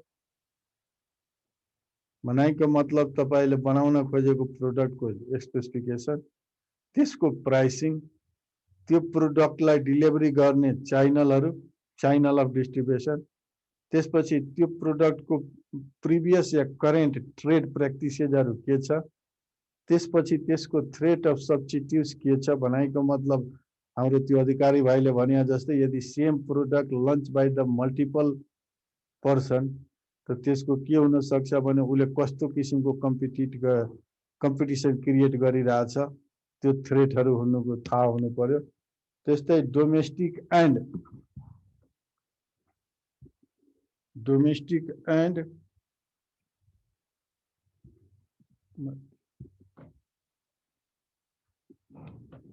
Domestic and international competition के छ भनेको मतलब त्यो प्रोडक्ट तपाईले त्यो service if you are selling inside the country then it will be domestic, if you are selling inside as well as outside then it is international competition. अब त्यस्तो क्षेत्रमा कस्तो कम्पिटिसनहरु छ त्यो हेर्नु पर्ने हुन्छ। अब त्यो सफ्टवेयर प्रोडक्ट को यो गुड्स को एक्सपोर्ट भन्नाले तपाई के बुझ्नुस् भने यो गुड्स को अब जस्तै हामी सफ्टवेयर डेभलप बनायौं अर्को अर्गनाइजेसन को लागि हो भने विदेशमा स्थित अर्गनाइजेसन को लागि हो भने त्यो के हुन सक्छ भने हामी एक्सपोर्ट गर्न सक्छौं। तर सफ्टवेयर मैले बनाए त्यो सफ्टवेयर हाम्रै देशमा युज गर्ने हो तर त्यसको युजर चाहिँ म विदेशमा खोजिरहेको छु भने त्यो चाहिँ हामीले एक्सपोर्ट गरेको होइन, होस्ट लोकली गरेको हामीले युजरलाई चाहिँ के गरिरहेछौं भने जहाँ पनि दिइरहेछौं। या यस्तो एउटा भाइहरुले एउटा हाम्रो एउटा उ छ घटना दर्ता सिस्टम भन्छ, कसैले थाहा छ यस बारेमा? घटना दर्ता सिस्टम भने छ एउटा इभेन्ट रजिस्ट्रेसन सिस्टम भनेर। Anybody know about this? No sir. Vipin भाइलाई थाहा छ? No sir. ल अब म एउटा कुरा बताइरहेको छु सुन्नुस् है। तपाईहरुले एकचोटी के गर्नुस् भने नेपाल सरकारको पोर्टलहरु पनि हेर्नुस् के नेपाल gov.नेपाल.gov.in यो पोर्टलहरुको साइट हो। तर यसमा एउटा म चीज बताइरहेको छु के भने घटना दर्ता भनेको के हो भने हाम्रो एउटा राष्ट्रिय परिचय पत्र केन्द्र भनेर एउटा संस्था छ नेपाल सरकारको जसको काम के हो भने डिजिटल एनआईडी बनाउने, नेशनल आइडेन्टिटी कार्ड डिजिटली बनाउने। यसको फोकस के हो भने जसरी अहिले हामीले नागरिकता लिइरहेछौं त्यो नागरिकता जुन अहिले हामी पेपरमा पाइरहेछौं त्यो पेपरमा नपाइकन हामीले केमा पाऊँ भने डिजिटल रूपमा पाऊँ भने त्यति हो। नागरिकतालाई पेपर बेसबाट डिजिटलमा कन्भर्ट गर्ने। अब यसमा अरु 3-4 वटा चीजहरु जोडेका छ। पहिलो के छ भने जुन घटना दर्ता मैले भने नि बर्थ डे तपाईलाई बर्थ सर्टिफिकेट लिनु पर्यो भने हामीले के भन्छ भने जन्म दर्ता गर्नलाई नगरपालिकामा जानु पर्दैन, अनलाइन नै दर्ता गरिदियो भने एकचोटी लिने बेलामा फिजिकली गए पुग्छ भेरिफिकेसन र इस्युको लागि। त्यस्तै मृत्यु दर्ता लिनु पर्यो भने त्यसमा हामीले त्यो लेख्छौं। जस्तै अब मेरो कोही रिलेटिभ छ या कोही म आफै छु या चाहिँ छ जन्म मृत्यु दर्ता पनि प्रमाणपत्र चाहिन्छ नि त्यो लिनु पर्यो भने त्यही गर्दिन सक्छौं। त्यस्तै तपाईको बसाई सराई लिनु पर्यो भने अब भन्नुस् त मैले किन यो भनेको भने यहाँ त्यहाँ अपर्चुनिटी फर एक्सपोर्ट को अलि कन्फ्युजन नहोस् भने यदि मैले त्यो सफ्टवेयर बनाए जुन नेपाली सिटिजन को लागि मात्र बनाए र त्यो नेपाली सिटिजन आइदर देश भित्र होस् या देश बाहिर होस् भने त्यसको एक्सेस होस् भनेर हामीले के गर्यौं भने वेब बेस बनाए। अब उले विदेशबाट त्यो सफ्टवेयरमा लगइन गरेर उ गरिरहेछ आफ्नो डाटाहरु राखिरहेछ भने त्यो यो होइन कि त्यो सफ्टवेयरलाई हामीले एक्सपोर्ट गरेको भने नबुझौं। मैले यति मात्र क्लियर गर्न खोजेको। तर हो हामी कहाँ धेरै यस्ता संस्थाहरु छन् खास गरेर प्राइभेट एन्टिटीहरु जसले सफ्टवेयर बनाउँछ र विदेशलाई बेच्छ तर त्यो के हुन्छ भने सफ्टवेयरको ओनरशिपहरु सबै त्यो विदेशीको हुन्छ र उसले चाहिँ हामीले उसबाट त्यो सफ्टवेयर हामी के गरेको हो भने एक्सपोर्ट गरेको which is not controlled by the local's rules and regulation or by the local authority and used by used by locally or internationally and hand over to the another person, that is called the export of the software. त्यो बुझ्नुस् है। Use internationally भए पनि त्यो export नहुन सक्छ किनभने उसको ओनरशिप कहाँ छ भने यहाँ छ नेपालमा छ। तर मैले सफ्टवेयर बनाए तपाईलाई बेच्दिए तपाई विदेशी मान्छे तपाई यहाँबाट लग्नुभयो त्यो भनेको के हो भने एक्सपोर्ट। यहाँ भाइहरुले अलिकति त्यो कन्फ्युजनमा नहुनु। अब भोलि तपाईलाई के सोध्न सक्छ भने what do you mean by the market analysis and what are the things you have to consider in order to software project? किनभने यहाँ त सफ्टवेयर र गुड्स दुईटैको छ भनेको मतलब सर्भिस र गुड दुईटैको छ। What are the things we have to consider during the for the service भनेर भन्यो भने you have to choose from here and write it as per me. अब अर्को के छ भने decision on project investment can be taken. अब यो सबभन्दा most important हो. On an objective manner, keeping in view the market risks and uncertainty. भनाइको मतलब जब हामीले सफ्टवेयर प्रोजेक्टहरु रन गर्न खोज्छौं या एक्जिक्युट गर्न खोज्छौं प्रोजेक्टमा इन्भेस्टमेन्ट त्यसै बेला गर्छौं जब हामीलाई के स्योर हुन्छ भने यो प्रोजेक्टबाट मैले के पाउँछु भने रिटर्न पाउँछु बुझिरहेछ भाइहरुले नि रिटर्न भनेको के भने once I invest somewhere I hope that in the near future I am going to get profit. Once I be assured that I am going to get profit, only I can invest in that project. Otherwise, I did not invest.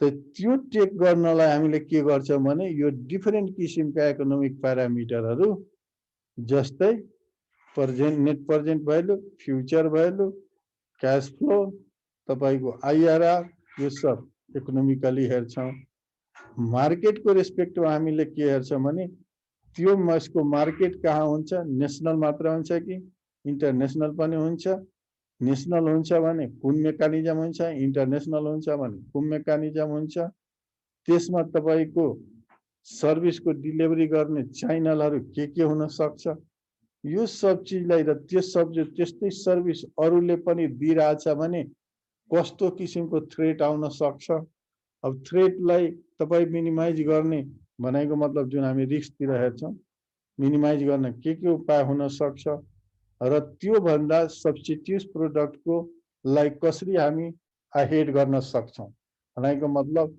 उसको सर्भिसमा हाम्रो advantage कसरी स्थापित गर्न सक्छौं भन्ने कुराहरुलाई fix गरेर या consider गरेर गरिएका एनालाइसिसहरुलाई हामीले के भन्छौं भने मार्केट एनालाइसिस भन्छौं in broader root, if somebody asks you, what are the economic and market analysis of the software project, I totally going to ignore here goods because I am talking about the software.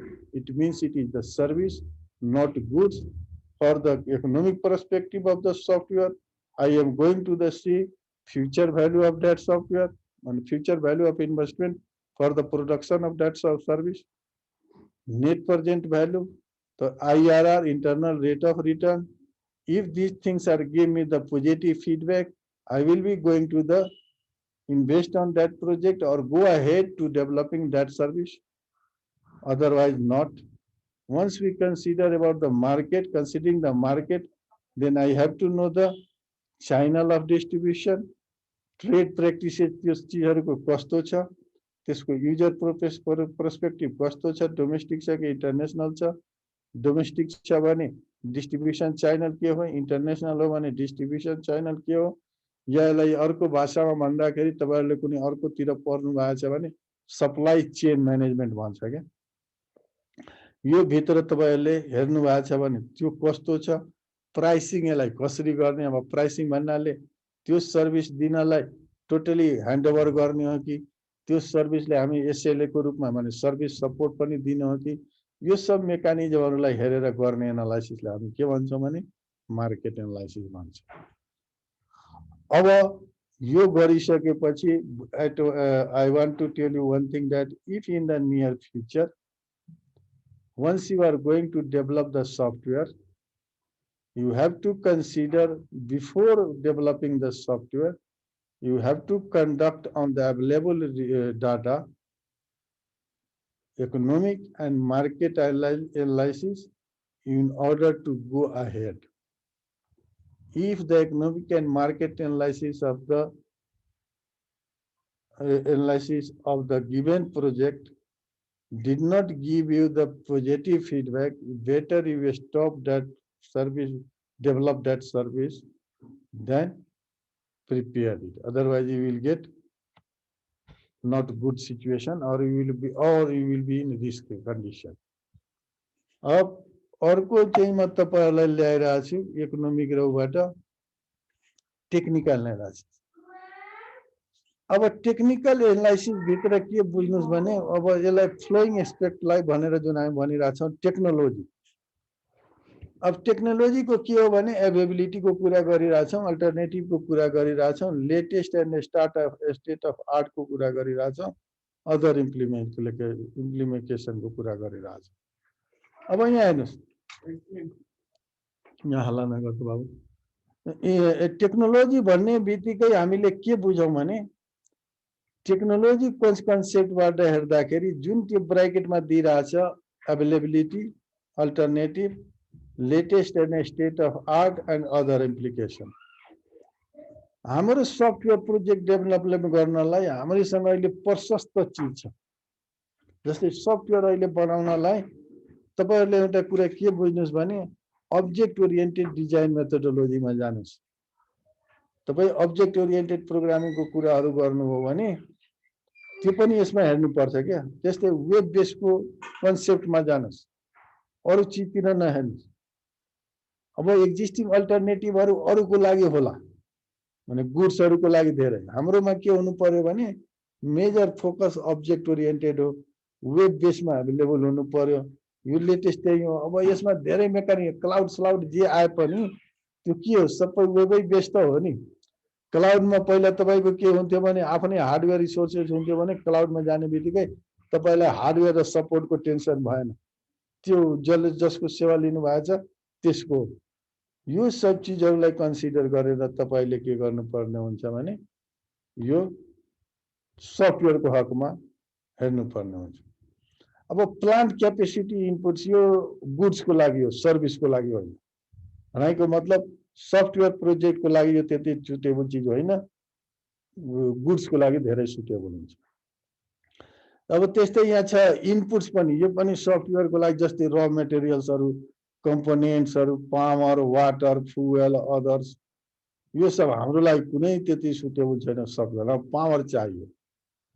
अब हाम्रो लागि main के हो भने available skilled manpower, that is our first priority for the software project.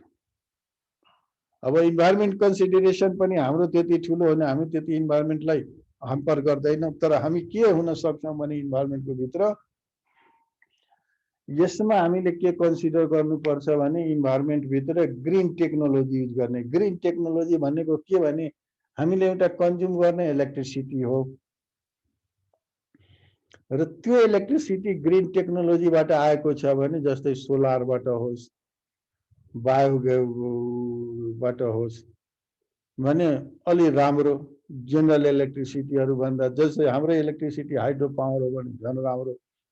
अब तर यो चाहिँ रिएक्टर फ्याक्टर यताउतिबाट नहोस्, यता कुराहरु हामी ध्यान दिनुपर्छ। अब apart from this other relevant details भन्नाले के भने यसमा अदर रिलेभेन्ट डिटेल्स भन्नेको के हो भने you have to consider the technology considering the existing rules and regulation guidelines. जस्तै उदाहरणको लागि मान्नुस् न तपाईलाई टेक्निकल एनालाइसिस गर्नु छ। जस्तै अब मान्नुस् न हाम्रो 7 वटा प्रदेशमा अहिलेलाई इन्टरनेटको दिनलाई इन्टरनेट आईएसपी को काम कसले गरिरहेछ भने आईएसपी इन्टरनेट सर्भिस प्रोवाइड गर्नलाई कम्युनिकेसन लिङ्कहरु इस्टाब्लिश गर्ने डिफरेन्ट आईएसपी प्रोवाइडरको माध्यमबाट भइरहेछ। अब कहीं होला कहीं नहोला, कहीं छ भने त्यहाँको पूरा गरेका छैन या त्यो सबै भने यसमा पनि एउटा के आरटीडीएफ फन्ड भन्छ एनटीए को, नेपाल टेलिकमको, त्यसको पैसाले त्यो मेकानिजमहरुलाई कन्सिडर गर्नुपर्ने पनि हुन्छ टेक्निकल एनालाइसिस गर्दाखेरि। So simply you don't have to go into too much detail. You have to understand by saying other relevant details. Under this, you have to see the existing rules and regulation, policy, guidelines, and another factors, another issues, another points which you did not see during the technology, plant capacity, inputs, and availability of skilled manpower. त्यो सब चीजलाई तपाईले के हेर्नुपर्छ भने relevant डिटेल्समा हेर्नुपर्छ। अब म फेरि एकजना भाइ कहाँ जान्छौं र जान्ने कोसिस गर्छौं के बुझ्नुहुन्छ त यसबाट।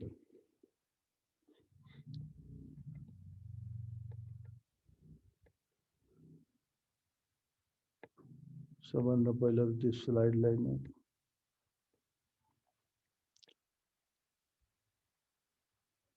जयराम भाइ, जयराम राउत।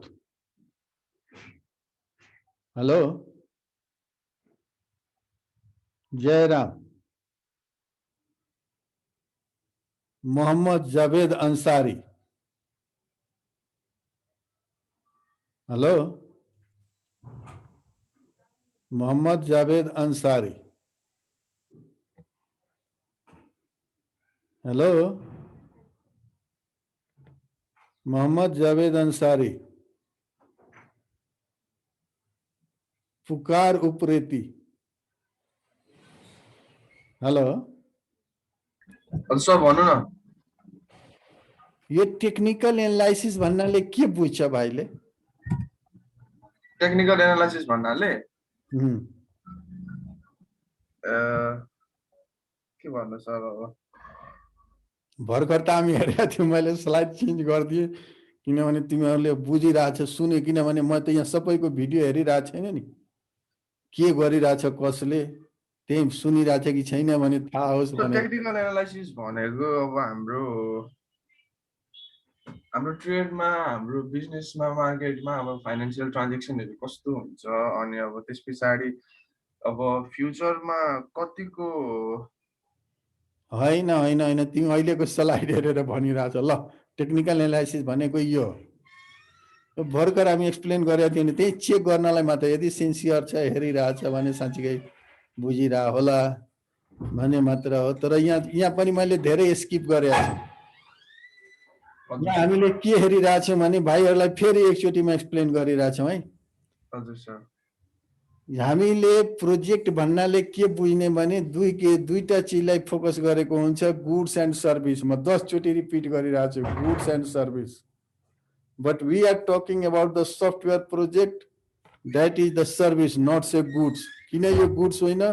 गुड्सको फिजिकल रूप हुन्छ, सफ्टवेयरको फिजिकल रूप हुँदैन। क्लियर छौँ हामी? त्यसैले यो जहिले पनि के गर्छ भने सर्भिसलाई फोकस गर्छ।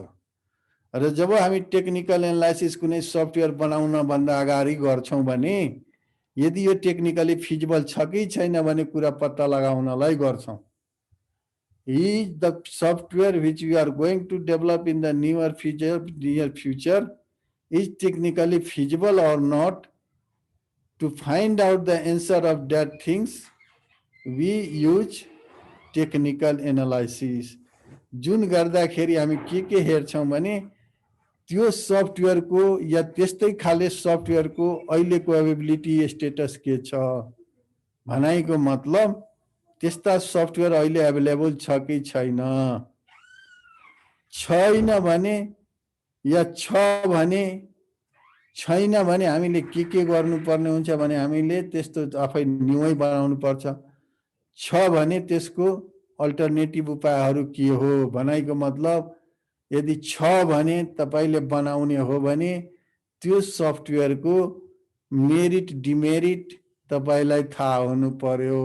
या अर्को पोजिटिभ सेन्समा भन्दाखेरि मेरिट डिमेरिट अलि नेगेटिभ देखिन्छ गर्दाखेरि के भन्ने भने त्यो सफ्टवेयरको स्कोप, बनाइको मतलब कस्तो क्लाइन्टलाई कुन रूपमा त्यसले सर्भिस प्रोभाइड गर्छ भन्ने कुराहरू एवेबिलिटीबाट हेर्नु पर्यो, अल्टरनेटिभ पर्नुपर्ने हेर्नु पर्यो। लेटेस्ट भनेको अहिलेको हो कि मैले बनाइको मतलब करेन्टली सिनारियोलाई या टेक्नोलोजीलाई रिफ्लेक्ट गर्ने हो कि पुरानै टेक्नोलोजीलाई रिफ्लेक्ट गरिरहेछ। जस्तै मानिलिनुहोस् तपाईहरुले डीबीएमएस पढ्नु भएको छ भने अहिले तपाई ओराकल माइएसक्यूएल युज गर्नुको साटो पहिलाको DBS 3, DBS 4, FoxPro use गर्नुभयो भने त्यो पुरानो हो, अहिलेको लेटेस्ट भएन। यो सब चीजहरुलाई कन्सिडर गरेर टेक्नोलोजीमा हामीले हेर्नुपर्ने हुन्छ एनालाइसिस। अब त्यस्तै के छ भने प्लान्ट क्यापेसिटी इनपुट्सको कुरा गरिरहेछ भने जस्तै मार्केट डिमान्ड, टेक्नोलोजिकल प्यारामिटर।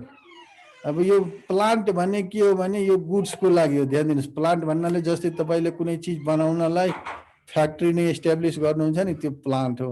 यहाँ त हामीलाई के चाहियो? सफ्टवेयर बनाउनु छ, म्यान पावर चाहियो बढी। त त्यो मेन पावरको हाम्रो मार्केट डिमान्ड र त्यो मेन पावरलाई इभ्यालुएट गर्ने कस्तो किसिमको मेन पावर चाहियो कुन कुन एक्सपिरियन्सको अनुभवको छ त्यो टेक्निकल प्यारामिटरहरू यहाँ हेर्नुपर्ने हुन्छ। इनपुट्समा भनेको के भने र मेटेरियल्स यो सब हो गुड्सको लागि हो तर तपाईले यहाँ लिँदाखेरि केलाई लिने हो भने available man power in terms of their skill and knowledge र अर्को अब पावर सावर यो त सिम्पल चीज भइहाल्यो यो देख्दाखेरि कुरा गर्नु। त once you want to talk about the technical analysis before going to develop that any kind of service software, you have to consider the technology in terms of availability of the technology, in terms of the alternative of technology which is we have, in terms of the latest technology, you have to look on it. Second thing, you have to consider the demand of the there is the market demand of the software which you are going to be developed, and the technological parameters means you have to consider here the functional and non-functional requirements in order to make that software more reliable and more trustworthy. Yeah, in one sentence, in order to build up good quality software, you have to consider the parameters: durability, availability, safety, efficiency, and security.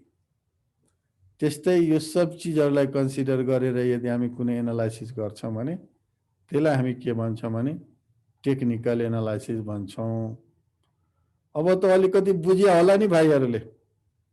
Sonu बुझ्यो? Hello hello Sonu Karki,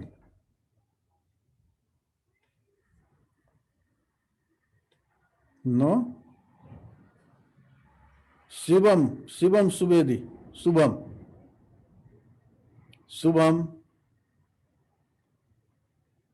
Subedi,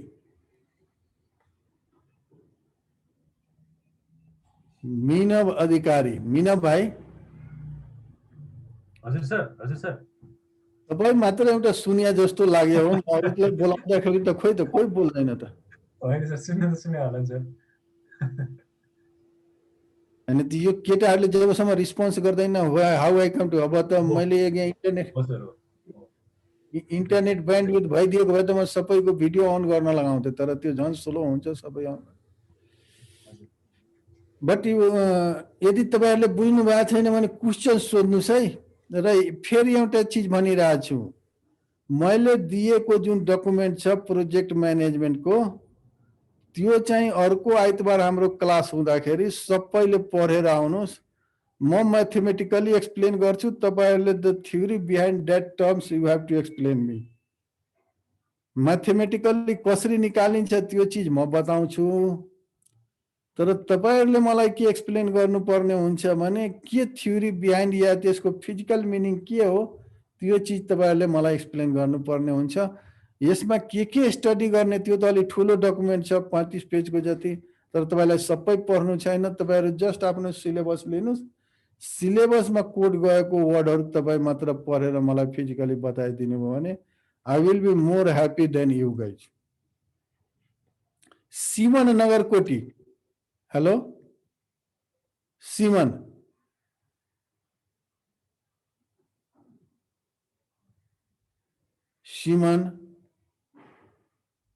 Rupesh Parajuli, hello Rupesh Parajuli,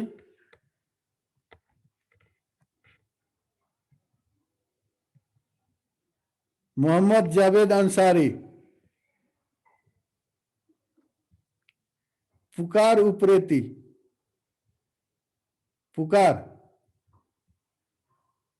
हजुर sir. भाइले बुझिया छ अहिले economic and market analysis and technical analysis? हजुर sir. Yes sir. Mohammad Javed Ansari sir. कसले यो बोल्यो? कसले त्यो यस सर? मैले त धेरैको बुझेको बोलाए नाउ कसैले बोलेन। सबैले बुझिया छ त? हजुर सर। पक्का हो? बडी भन्नु पर्यो अब। अब तपाईलाई आइतबार कमिङ आइतबार थाहा हुन्छ मलाई साँच्चीकै बुझ्या हो कि होइन। अब ब्रिफमा अहिलेसम्म परेको प्रेजेन्ट भ्यालुको एनुअल भ्यालुको र यिनीहरूको एनुअल वर्थको के हो मतलब भने यहाँ एउटा स्लाइडमा राखेको छ सिम्पली, जस्तै present value is defined as the current worth of the future cash flow. यति मात्र, present value is defined as the current worth of the future cash flow भनेको मतलब यसलाई के बुझ्नु भने फ्युचरमा खर्च हुने पैसालाई अहिले कति उसको इक्विभ्यालेन्ट रकम हुन्छ, त्यो इक्विभ्यालेन्ट रकमलाई सो गर्ने मेकानिजम या सो जुन गरिन्छ त्यसलाई हामी के भन्छौँ भने प्रेजेन्ट भ्यालु भन्छौँ। त्यस्तै फ्युचर भ्यालु भनेको के भने the value of future cash flow after certain period time in the future भनेको मतलब आफ्टर सर्टेन टाइममा अहिलेको पैसाको फ्युचरमा कति भ्यालु हुन्छ त्यो क्याल्कुलेट गर्ने, जुन हाम्रो त्यो मानव अधिकारी भाइले एकदम मिनव अधिकारी भाइले एकदम राम्रो एक्सप्लेन गरेको थियो त्यो सिम्पल इन्ट्रेस्ट र कम्पाउन्ड इन्ट्रेस्टको कुरालाई लिएर। त्यति साँच्चीकै सिम्पल इन्ट्रेस्ट र कम्पाउन्ड इन्ट्रेस्ट मात्र बुझ्नु भएको छ भने I think all of you must be able to explain me present value, current worth and future value. Present value पनि के हो भने सिनोनिम वर्ड हो करेन्ट वर्थको, कुनै अर्को वर्ड होइन, खालि यो कन्फ्युजन नहोस् भनेर तपाईहरुलाई भन्न खोजेको। अब हेर्नुस् त number of years and cash flow, जस्तै मैले सुरुमा के गरेँ भने आज 10 लाख छ, ध्यान दिनुस् है आजको पैसाको, त्यसमध्ये इयर 1 मा तपाईले 2 लाख, इयर 2 मा 3 लाख, इयर 3 मा 3 लाख, इयर 4 मा 3.5 लाख, इयर 5 मा 3.5 लाख। यदि तपाईले तलको जोड्नु भयो भने 15 लाख हुन्छ। टुडे जुन 10 लाख रुपैयाँ छ यसको फ्युचर यस्तो गर्दै गयो भने 15 लाख सम्म खर्च हुने देखिन्छ भने खोज्न गरेको थियो।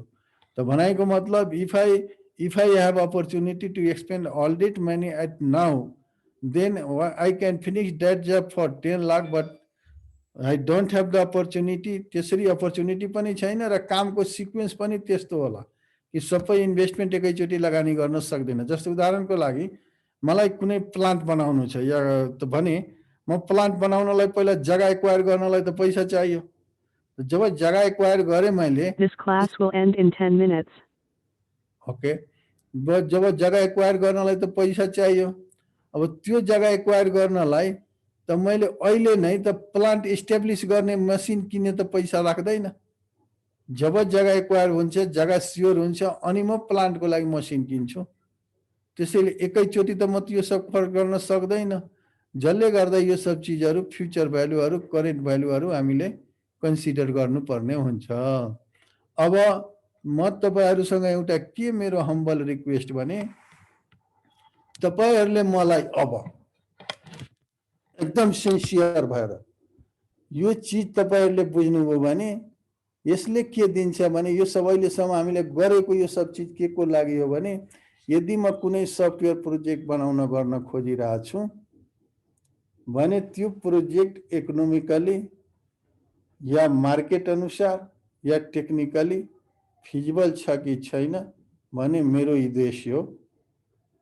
यदि त्यो फिजिबल छैन भने त्यो चीजमा कन्टिन्यू गर्दैन, भनेको मतलब म अगाडि अब यसलाई डेभलप गर्नेतिर लाग्दैन, म स्टप गर्छु। यदि फिजिबल छ भने म के गर्छु भने डेभलप गर्छु, भनेको मतलब त्यो सफ्टवेयर बनाउँछु। र यसमा हामीले के ध्यान दिनुपर्छ भने इकोनोमिकली फिजिबल छ कि छैन हेर्नलाई त्यसमा लाग्ने इन्भेस्टमेन्ट र त्यसको रिटर्नको केही इकोनोमिक इन्डिकेटरहरू हुन्छ, जस्तै NPV net present value, future value, current worth, internal rate of return, return on investment. यो प्यारामिटरहरू हेर्छौँ, पोजिटिभ छ भने युज गर्छौँ, अदरवाइज युज गर्दैनौँ।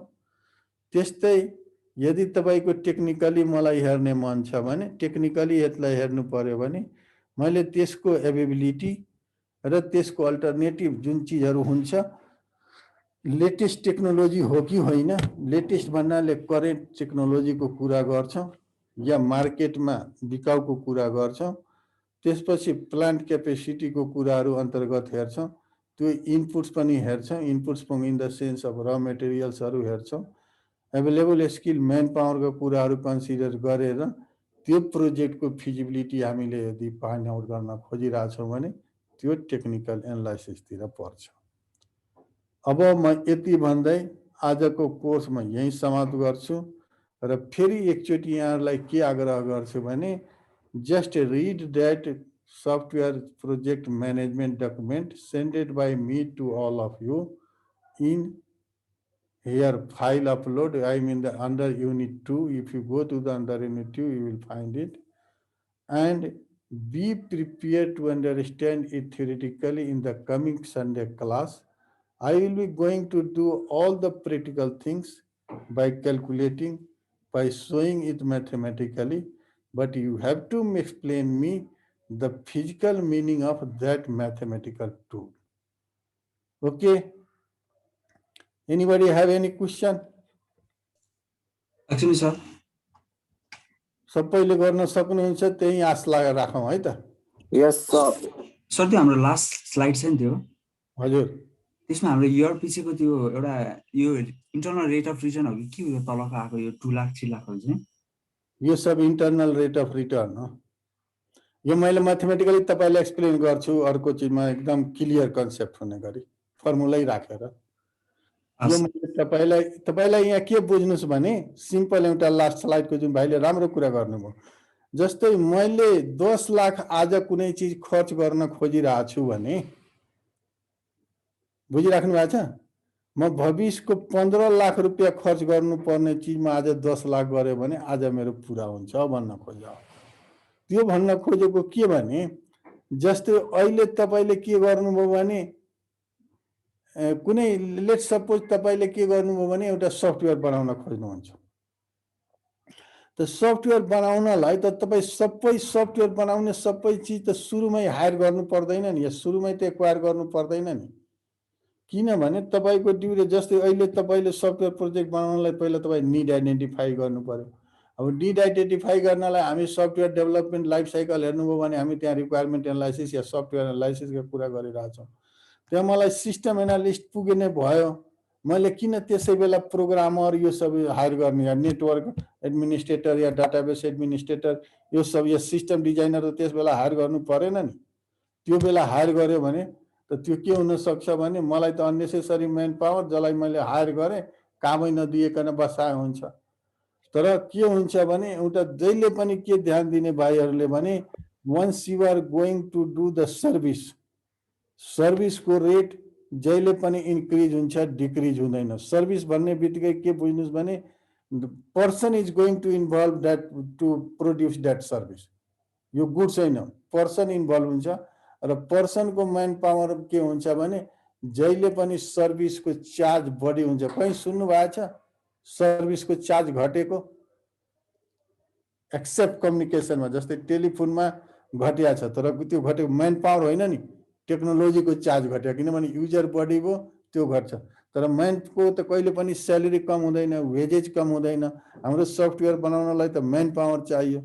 यो सब कुराहरूलाई रिफ्लेक्ट गर्दाखेरि आज हुने 10 काम भविष्यमा के गर्नुपर्छ भने 15 लाखसम्म खर्च गरेकोलाई आज म 10 लाखमा गर्न सक्छु यदि त्यो प्रोडक्टको क्लाइन्टहरू मेरो एभाइलेबल भइदिएको भए। त्यो भन्न खोजेको हो। यो क्याश फ्लो मात्र बनाउन खोजेको। अरु केही? Anybody have any other questions?